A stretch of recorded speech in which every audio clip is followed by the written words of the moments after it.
اب بیان کے لیے دعوت دے رہا ہوں حضرت اقدس پیر طریقت حضرت مولانا ریاض احمد صاحب خلیفہ مجاز حضرت مولانا پیر عزیز الرحمن ہزاروی رحمت اللہ علیہ۔ الحمدللہ وکفا وسلام علی عبادہ الذین اصطفى اما بعد اعوذ باللہ من الشیطان الرجیم بسم اللہ الرحمن الرحیم ثم اورثنا الكتاب الذین اصطفینا من عبادنا صدق اللہ وصدق رسولہ النبی الکریم۔ درود شریف پڑھنے میں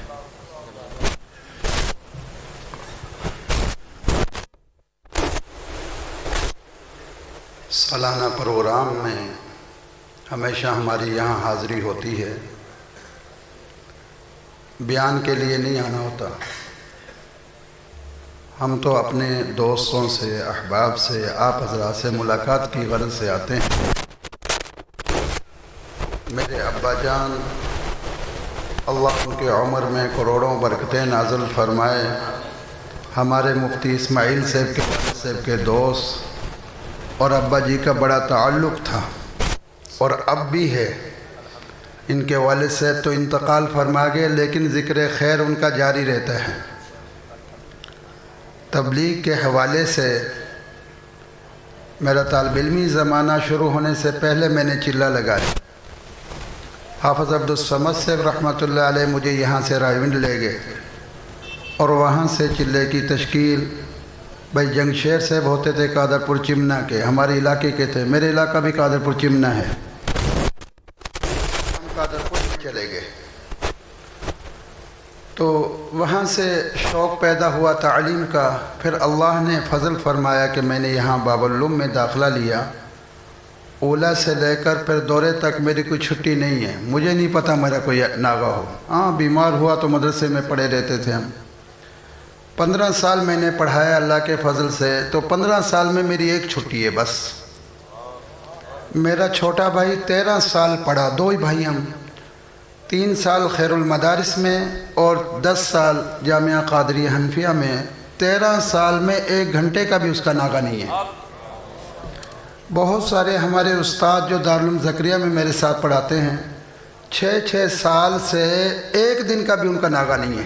الحمدللہ ماشاءاللہ۔ طلباء تو بہت ہیں وہاں مدرسے میں جن کے ناغے نہیں ہیں الحمدللہ۔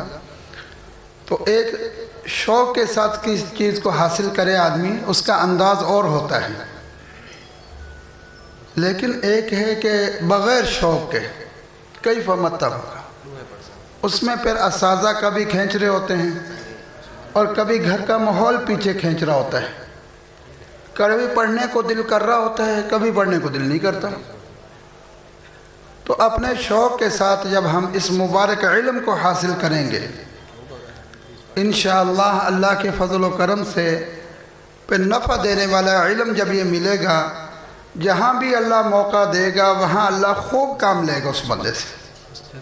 شوق بھی ہو، پھر اصول کے مطابق طالب علمی زمانے میں اپنے اساتذہ کی قدر کرتے ہوئے اور نظام الاوقات کا ریت رکھتے ہوئے آدمی چلتا رہے، اللہ اس طالب علم کو کبھی بھی محروم نہیں فرمائیں گے۔ ایک مرتبہ ہم اسلام آباد جامعہ محمدیہ میں بیٹھے تھے تو علوی سے فرمانے لگے، مولوی صاحب ایک طالب علم تھا جو بالکل غبی تھا، ذہین نہیں تھا، لیکن وہ محنت کرتا تھا، جب اسے سبق یاد نہ ہوتا تو روتا تھا، خوب اللہ سے مانگتا، ثالثہ رابعہ تک مشکل سے چلا اور پھر استادوں سے اجازت لے کر ایک گاؤں میں جا کر پڑھانے لگ گیا۔ صبح و شام کے ناظرے والے بچے اور نمازیں پڑھاتا۔ اتنی محنت فرمائی کہ وہ پورے گاؤں والوں کو اس نے نمازی بنایا، اور ان کا عقیدہ بھی پہلے ٹھیک نہیں تھا، محنت کر کے عقیدہ بھی ان کا ٹھیک ہو گیا۔ اور وہ حضرت فرما رہے تھے محتمین صاحب کہ اللہ کے فضل و کرم سے وہ گاؤں والے اس ایک طالب علم کی وجہ سے سدھر گئے۔ یہ نہیں ہوتا کہ بھائی کتابیں کس کو یاد ہیں، دیکھا جاتا ہے طلب والا کون ہے، محنت کون کرتا ہے، اساتذہ کو پتہ ہوتا ہے۔ پھر سالانہ پروگرام میں باہر کے مجمع کو بھی دعوت دی جاتی ہے، محبت رکھنے والے، تعلق رکھنے والے، خرچ کرنے والے، طلباء کو دیکھ کر خوش ہونے والے، دعائیں دینے والے، سب کو جمع کیا جاتا ہے۔ اس میں مقصد کیا ہوتا ہے کہ بہت سارے طالب علموں کا آج قرآن مجید مکمل ہو رہا ہے۔ حدیث پاک سے ثابت ہے کہ ختم قرآن مجید کے موقع پر یقیناً دعائیں قبول ہوتی ہیں، اور ختم بخاری، تکمیل بخاری کے موقع پر تجربے سے یہ بات ثابت ہے۔ بہت سارے علماء فرماتے ہم نے تجربہ کیا کہ اس موقع پر جو دعا مانگی وہ بھی قبول ہوتی ہے۔ اب الحمدللہ آج قرآن مجید بھی بچے مکمل کر رہے ہیں، صحیح بخاری کا بھی آج تکمیل ہونے والی ہے، تو دور قریب سے ہمارے محبت والے، تعلق والے یہاں سارے کے سارے جمع ہوں گے۔ ایک وجہ یہ بھی ہوتی ہے کہ سارا سال تو اساتذہ محنت فرما کر درسگاہوں میں طلباء کو پڑھاتے ہیں، ایک حدیث چھوڑ دیتے ہیں وہ بھی پڑھا سکتے ہیں، لیکن پورے علاقہ کے لوگوں کو جمع کر کے اس ایک حدیث میں شامل کیا جاتا ہے۔ کل قیامت والے دن یہ 9-10 سال لگا کے طالب علم یہ جو بخاری شریف تک پہنچے، پھر پڑھا سارا سال، ان کے ساتھ اللہ رب العزت ہمارا بھی حشر فرما دیں گے، چونکہ اس حدیث کے پڑھنے کے ساتھ ساتھ ہم ان کے ساتھی بن جائیں گے، اور وہ شیخ جو آخری حدیث پڑھائیں گے وہ ہمارے استاد بن جائیں گے۔ قیامت والے دن اللہ ہمارا حشر بھی ان کے ساتھ فرمائیں گے۔ المرء مع من احب، جس سے جس کا پیار ہوگا قیامت والے دن اللہ اس کے ساتھ اس کو جوڑ دیں گے۔ تو اللہ کے فضل و کرم سے یہ مبارک مدارس اور یہ طلباء، یہ اللہ کے چنے ہوئے لوگ ہیں، اور جہاں مدارس اور مساجد کا نظام ہے، یہ دھرتی کے یہ ٹکڑے یہ بھی اللہ کی چنی ہوئی جگہ ہے۔ مختلف خاندانوں سے کسی ایک بچے کو لیا، کہیں سے 2 طالب علم آئے، کہیں کسی خاندان کے 4 طالب علم آگئے، اس پر استادوں نے محنت فرمائی، ان کو محنت کر کے تیار کیا، پھر قرآن مجید مکمل کر لیا، پھر اللہ کے فضل و کرم سے یہ بچہ ہمارے لیے صدقہ جاریہ بن گیا۔ کل قیامت کا دن ہوگا، 50,000 سال کا ایک ہی دن ہے، 50,000 سنہ۔ سیدنا آدم علیہ السلام سے لے کر حضور پر نور صلی اللہ علیہ وسلم تک کے جو وقت گزرا، 6,000 سال کا وقت گزرا۔ 6,000 سال کتنا بھائی؟ 600 سال نہیں، 7ویں ہزار سال میں آپ علیہ السلام تشریف لائے، اور اب 15ویں صدی ہے نا، 150 سال یہ ہو گیا، تو 7,500 سال ہو گئے آدم علیہ السلام جب دنیا میں تشریف لائے، اور آج تک کا یہ وقت کتنا گزر گیا بھائی؟ 7,500 سال۔ یہ دنیا کی چھوٹی سی عمر ہے، 7,500 سال۔ اور قیامت کا ایک دن کتنا ہے؟ 50,000 سال کا۔ تو یہاں گرمی کا ایک دن اتنا مشکل ہوتا ہے، یہاں چھوٹا سا جو دن ہوتا ہے کہ آدمی کہتا ہے کہ یار گرمی میں کوئی ٹھنڈا پانی پلا دینا، زندگی بھر بندہ اس کو یاد رکھتا ہے۔ تو بتاؤ بھائی اس دن میں کیا بنے گا؟ وہاں اس دن پر قرآن مجید ایک طالب علم کے متعلق حدیث پاک میں آتا ہے کہ قرآن مجید ایک طالب علم جو قرآن مجید کو یاد کر کے عمل کرنے والا ہے، اللہ کے ہاں اس کے بارے میں سفارش کرے گا، اور یوں کہے گا کہ باری تعالیٰ یہ مجھے پڑھا کرتا تھا، میرے اوپر عمل کرتا تھا، اسے عزت کا تاج پہنا دے۔ ہم تو سنتے ہیں نا والدین کو تاج پہنایا جائے گا، وہ تو واقعی ہے، لیکن اس حافظ کے لیے قرآن مجید اللہ کی خدمت میں سفارش کرے، یا اللہ اس کو عزت کا تاج پہنا۔ اللہ تعالیٰ حافظ قرآن کو عزت کا تاج پہنائے گا، ساری دنیا کے لوگ اس کو دیکھ کر حیران ہو جائیں گے۔ پھر قرآن عرض کرے گا کہ باری تعالیٰ اس کو عزت کا جوڑا پہنا، پھر اس حافظ کو عزت کا جوڑا پہنایا جائے گا۔ پھر اللہ کی طرف سے اس کو اجازت ہوگی کہ اپنے خاندان کے 10 آدمیوں کو جن پر جہنم واجب ہو چکی ہوگی کہ ان کو جہنم سے نکال کر جنت میں لے جائے گا۔